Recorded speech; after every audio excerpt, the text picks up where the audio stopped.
Em nosso estudo de hoje, a lição 16 do livro Assim Vencerás, tem por título Em Marcha. Não te afastes da luta em que amas e sofres. Amando é que aprendemos a valorizar quem serve. Chorando, descobrimos provações alheias. Cultura sem trabalho é só música escrita. Participa e coopera, o problema é caminho. A dor aproveitada é senda para Deus. É interessante, né, que nessas lições de Emmanuel, quando a gente encontra textos pequenos, a gente encontra tanta riqueza por trás das palavras. Não te afastes da luta em que amas e sofres. Isso vem dentro de um texto que está no Evangelho segundo o Espiritismo, falando para a gente do dever. A gente tem na consciência gravado, cada um de nós, um tipo de dever diferente, um dever diferente. E é a razão que está indicando para a gente, aqui é a minha luta. E a gente ama e sofre ao mesmo tempo quando a gente está nessa luta, porque a gente pensa em se afastar e sente a consciência cobrando, gritando para a gente, falando, não, aqui que é o meu lugar. Se você se afastar, você vai estar se afastando da tua prova. E no fundo, a gente, sem saber meio que explicar o porquê, a gente tem aquela coisa assim do sentido, olha, eu tenho que voltar, porque esse papel é o meu, o dever é o meu. Aí vem amando é que aprendemos a valorizar quem serve. Porque quando você ama, você começa a renunciar. E quando você renuncia, daqui a pouco você começa a pensar também quais foram as pessoas que renunciaram para que eu estivesse aqui.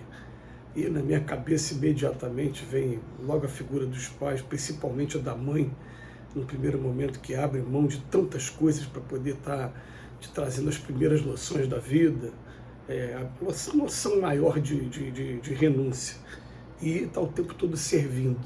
Mas depois começam a aparecer os profissionais da educação que colaboraram com a formação intelecto-moral nossa nas escolas, depois aqueles personagens que nos começaram a conduzir pelo mercado de trabalho, até chegar em companheiro, companheira, cônjuge, enfim.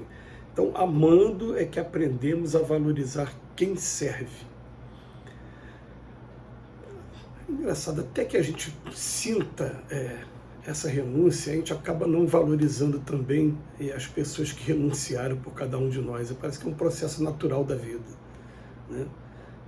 Eu só aprendi a valorizar realmente, de verdade, os meus pais quando eu fui pai também. Aí depois fala, chorando, descobrimos as provações alheias. Porque a gente, quando sente a dor, quando a gente perceber uma outra pessoa passando por situação parecida, a primeira coisa que a gente fala, já passei por isso, eu sei o que é isso. Então eu começo, a partir da minha dor, a descobrir as provações das pessoas e, vamos colocar aqui, segundo até recomendação dos espíritos, de maneira geral, eles pedem para que a gente não julgue a prova que a pessoa está passando. A gente tem uma mania de, às vezes, falar, mas isso eu já passei por isso, é tranquilo, tá? Mas aquela pessoa que está tendo dificuldade nessa prova específica, ela já tem vitórias que você não tem ainda também. Ela poderia também virar para você, mas e nisso? Que eu passo tranquilamente, você ainda dá aquela titubeada, ainda tem suas quedas. Então aqui na Terra nós somos todos, sem exceção, convidados a ser instrutores e alunos uns dos outros. De maneira que a gente vai perceber isso com calma, com o tempo, né, que as pessoas que estão convivendo com a gente são os nossos maiores professores.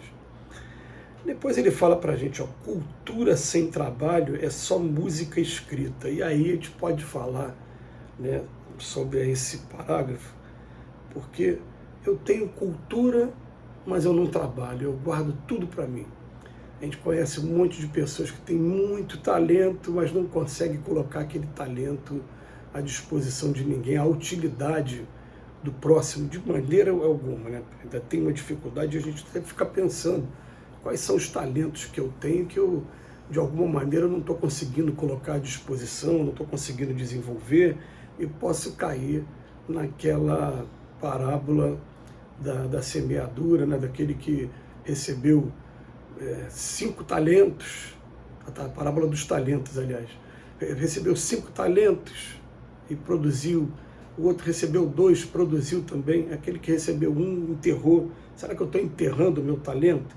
Agora, quando ele fala que é só música escrita, porque música escrita é quem consegue ler a partitura, e ler a partitura é questão de costume para quem é músico, a pessoa olha aquilo ali na mente dele, começa a se desenhar mais ou menos como é que está sendo a melodia, mas fica só para ele, não passa para ninguém.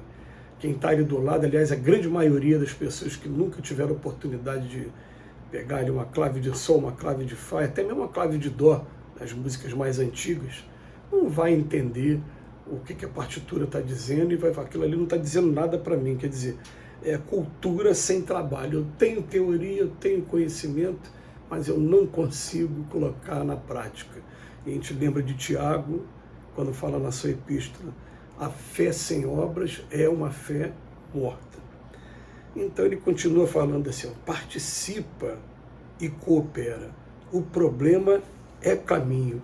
E isso a gente tem assim uma dificuldade de entender, mas a gente vai trazer uma afirmativa muito legal que a gente recebeu de um espírito, ele falando assim, ó, nós que estamos aqui do outro lado da vida, ajudando vocês que estão encarnados, a gente não está preocupado se vocês vão ou não resolver o problema. A gente está preocupado como vocês vão resolver o problema. Como assim? Porque tem um monte de gente que vai falar assim, eu resolvo tudo, mas resolve de maneira desonesta, resolve se comprometendo perante a lei de causa e efeito por estar magoando as pessoas.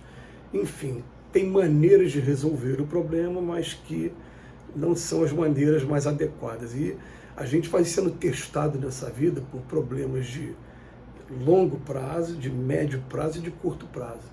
Os problemas a longo prazo, então, são aqueles que testam mesmo para ver como é que é a paciência nossa, a resiliência, né? Você imagina, né? Olha esses grandes missionários aí que estão com a missão de regenerar o planeta. Não é um trabalho a curto nem a médio prazo, é um trabalho que leva aí alguns anos, algumas centenas de anos até. Mas tem que ter paciência para poder participar desse grupo. Então ele fala para a gente, ó, participa e coopera. E o problema é caminho, porque a gente vai também resolvendo e vai se habilitando cada vez mais a... aquela frase do André Luiz está lá, quando o servidor está pronto, o serviço aparece. Aí a última sentença aqui do estudo de hoje, a dor aproveitada é senda para Deus. Aí você fala assim, mas parece que espírita gosta da dor. Não, o espírita não gosta da dor, nós não nascemos para a dor. Aliás, a dor é uma construção humana. Mas aqui na Terra a gente tem medo do desconhecido, a gente tem uma zona de conforto que a gente tem medo de abandonar, e a gente está sendo o tempo todo provocado, algumas vezes de maneira lúdica, algumas vezes não, de maneira conclusiva mesmo, ali, aquela maneira que chega, né, concisiva, chama a nossa atenção. E quando a gente sente a dor ela é uma grande instrutora para cada um de nós. É através da dor, por exemplo, que a gente aprende que se eu fizer a mesma coisa com os outros, aquelas pessoas vão sentir a mesma coisa que eu estou sentindo. Então tem muita coisa que, infelizmente, no nosso processo educativo acaba sendo desse jeito. Alguém avisa, não faz isso. Aí você vai lá e faz assim mesmo. Não adiantou o aviso. Alguém repete para você, não faz. Você vai lá e faz de novo. Quando fazem com você, dói na gente. E quando dói na gente, muitas das vezes ainda por conta da nossa inferioridade, a gente fala assim, vai fazer com todo mundo, comigo não. Mas não entende que o recado da vida, ele só está fazendo com você para você aprender o quanto dói quando você for fazer com os outros. Quando a gente aprende isso, a gente vai entender a função da dor para maiores estudos e esclarecimentos, vamos pegar o livro Problema do Ser e do Destino, de Leon Denis, que vai falar sobre o papel educacional da dor. Que Jesus nos abençoe hoje e sempre.